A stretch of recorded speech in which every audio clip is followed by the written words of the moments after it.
चुनावों के लिए बीजेपी और कांग्रेस की ओर से तैयारी तेज हो गई है। मध्य प्रदेश में दोनों पार्टियों की ओर से रणनीति तैयार की जा रही है। तो आखिर क्या क्या रणनीति बन रही है, क्या क्या तैयारी है, जरा देखिए।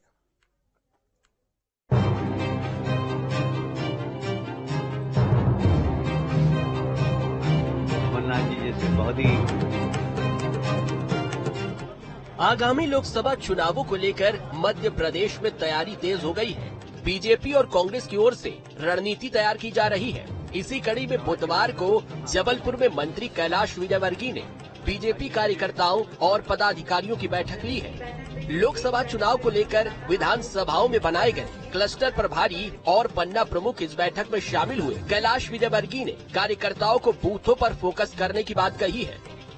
चुनाव को दृष्टिगत रखते हुए ये सारे क्लस्टर के अंदर पोलिंग बूथ को मजबूत करना और पन्ना प्रमुख और पेज प्रमुख की हमारी रचना है वह सार्थक हो, इसके लिए हम लोग प्रयास कर रहे हैं। फिर चुनाव का कार्यालय, चुनाव की सारी व्यवस्थाएं, कि एक प्रबंध कमेटी की बैठक है, उसमें चुनाव में किस किस की क्या क्या जवाबदारी इस संदर्भ में चर्चा करेंगे।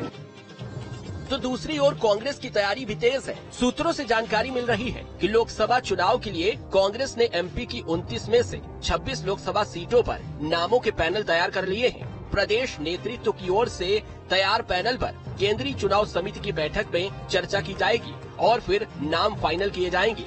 तो वहीं राहुल गांधी की न्याय यात्रा 2 मार्च से मध्य प्रदेश पहुंच रही है। विधानसभा चुनाव में कांग्रेस की हार के बाद नेताओं के लिए राहुल की यात्रा संजीवनी साबित होगी। नेताओं का मानना है कि यात्रा का असर लोकसभा चुनावों पर पड़ेगा। वहीं कांग्रेस की ओर से चुनावों में किसानों का मुद्दा उठाने की बात कही जा रही है। हम हर जिला स्तर पर किसानों के आपने 2700 रुपए की गेहूं की बात की थी।